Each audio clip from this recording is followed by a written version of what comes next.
بسم الله الرحمن الرحيم.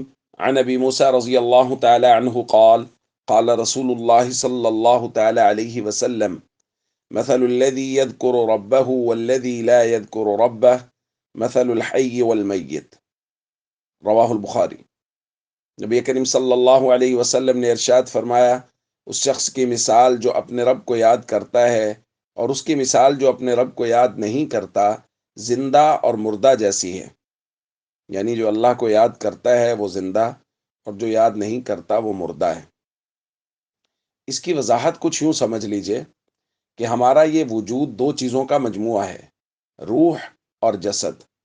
یہ جو ہمارا ظاہری جسد ہے یہ مٹی سے بنا ہے اور اس کی خوراک بھی مٹی سے آتی ہے، لہٰذا جو چیزیں بھی ہم کھاتے ہیں اپنی خوراک پہ غور کریں تو ہمیں ملے گا کہ اس کی ابتدا مٹی سے ہی ہو۔ ہر چیز کی ابتدا جو ہے وہ مٹی سے ہی ہوگی جو ہمارے جسم کی خوراک بنتی ہے۔ تو چونکہ یہ جسم مٹی کا بنا ہے تو اس کی خوراک بھی مٹی سے آتی ہے، اور ہماری روح آسمانوں سے آئی ہے تو اس لیے اس کی خوراک بھی آسمانوں سے آئے گی۔ جس طرح یہ جسم زمین سے آنے والی خوراک کے بغیر مردہ ہے، مر جائے گا، بالکل ایسے ہی روح کو اگر آسمان سے، چونکہ روح خود آسمان سے آئی ہے، تو اگر آسمان سے آنے والی خوراک اس کو نہیں ملے گی تو یہ مر جائے گی۔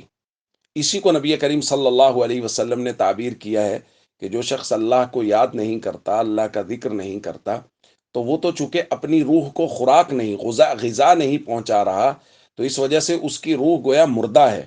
تو ظاہر ہے جس کی روح مردہ ہے اس کو خود مردہ سے تعبیر کیا گیا ہے۔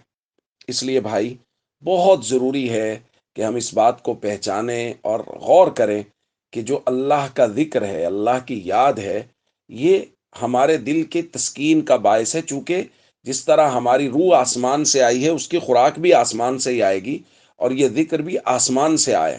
اس لیے قرآن کریم میں کہا گیا ہے الا بذکر اللہ تطمئن القلوب، کہ اللہ کو یاد کرنے میں ہی دلوں کا اطمینان رکھ دیا گیا ہے۔